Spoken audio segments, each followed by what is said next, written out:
Hey you guys, what is up? It is another Wednesday.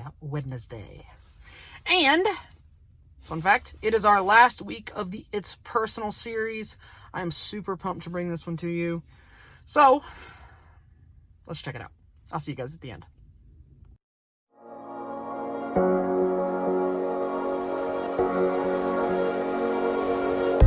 Hi, I'm Cherish, and I'm a junior and a state champ gymnast. Alright, second at nationals. My best event is balance beam. But it hasn't always been that way. I didn't start gymnastics until 6th grade, which is way older than most people. Some of the coaches didn't want to bother with me because they thought I was too old to learn. But there was this one coach, Coach Maria. She spent so much time with me. Coach Maria didn't just focus on what I was doing, she believed in what I could do. What I learned from that is everyone has potential to be different than what they are right now. You can't really imagine what someone can do unless you really get to know them and see their potential. Coach Maria didn't just teach me gymnastics, she made it personal.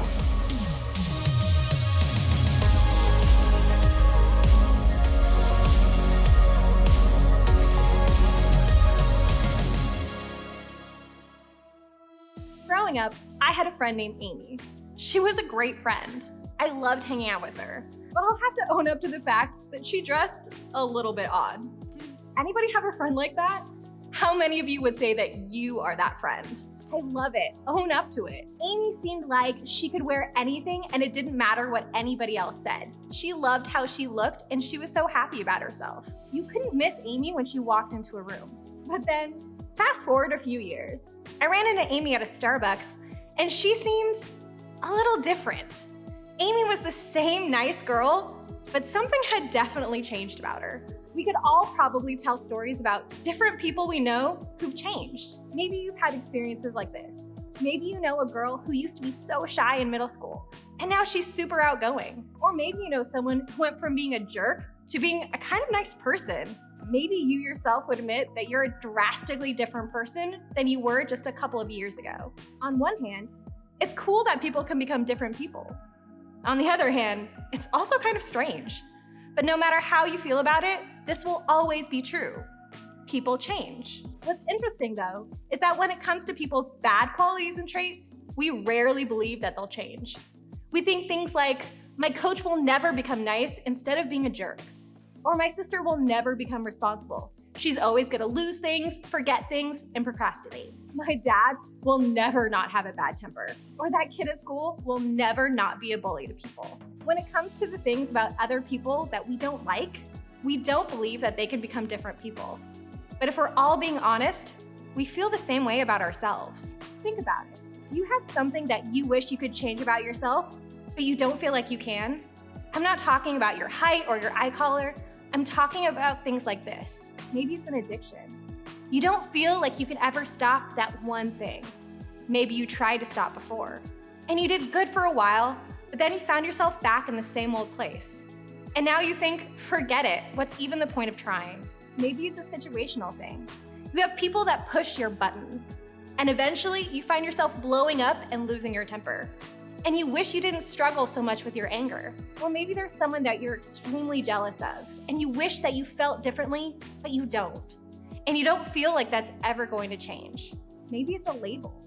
Maybe there's something that you've done, a mistake that you carry with you, and you feel like people see you in a certain way, and there's no way that you can change that. Or you feel like you're in a category. People like you are always going to blank. You fill in the blank with the label you feel like you have.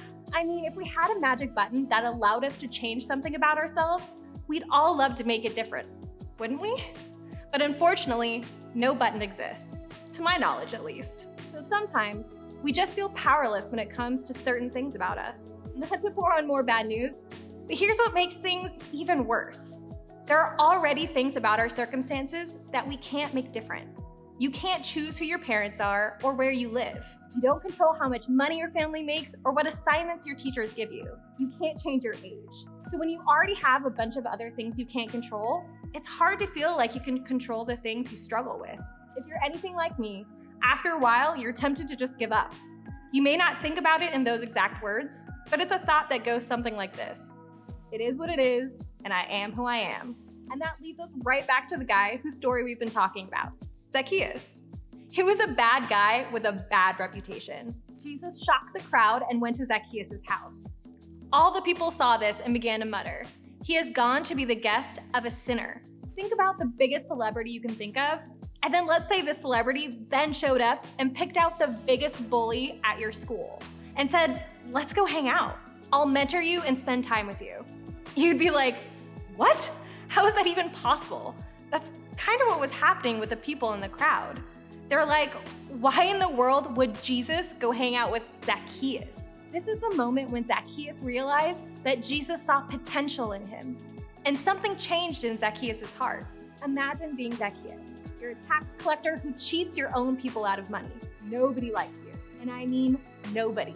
And there's a man that some people call the Messiah, and some people call the great teacher. A massive crowd is gathered just to get a glimpse of him.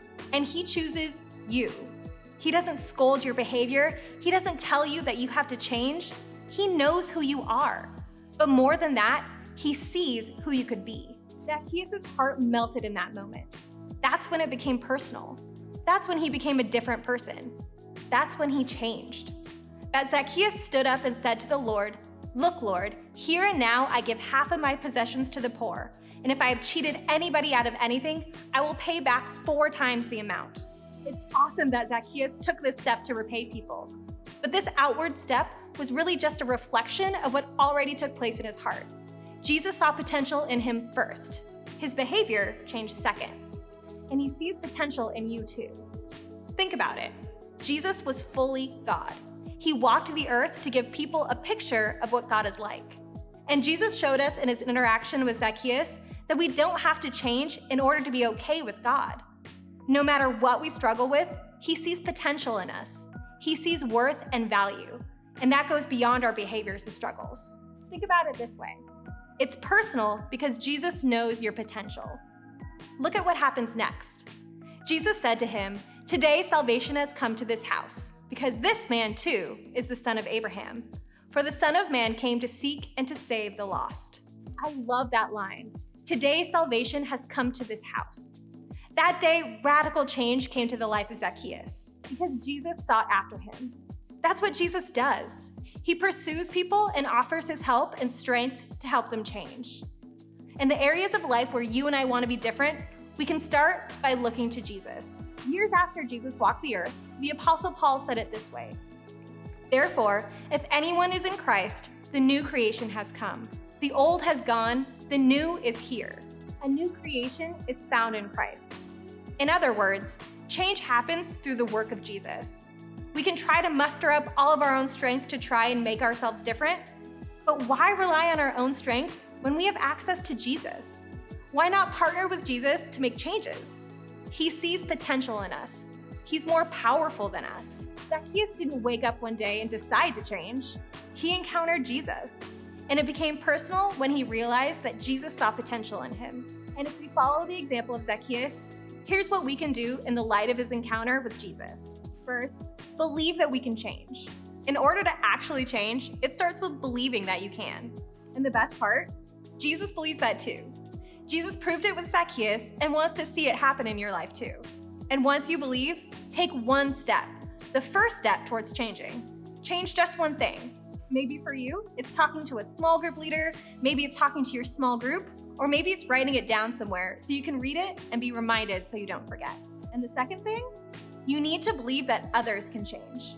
While it's easy to disqualify others or maybe be frustrated with change that's in progress, we have to believe that they can change. Jesus showing up for Zacchaeus and encouraging him is just as important for others as it is for us.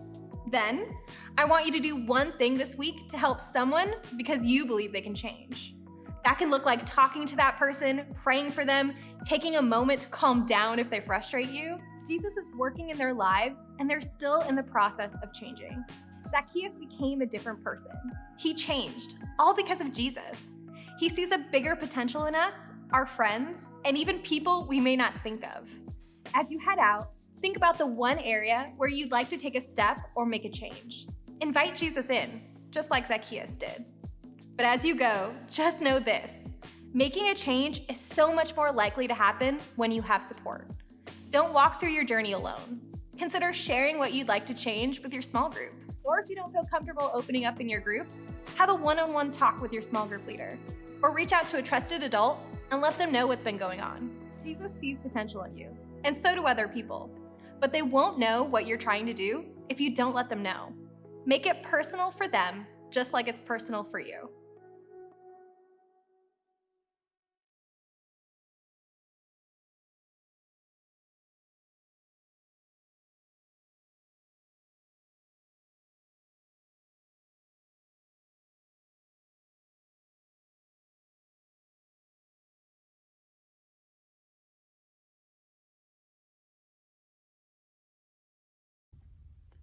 Hey gang, I'm real excited to be wrapping up this series. It's been a really, really awesome series, and I hope you guys have learned something from it. I know I have. It's definitely spurred some thoughts on. One of those thoughts is I want to help you guys focus on making your relationship with Jesus personal. So my challenge to you this week is to think about someone who best exemplifies Jesus in your life. Think about someone who you see Jesus in. That is going to be very key in seeing how God's relationship can be personal for you. Because that person, whoever that is a way that Jesus is personal to you. Think about that, and hopefully we'll see you guys on Sunday.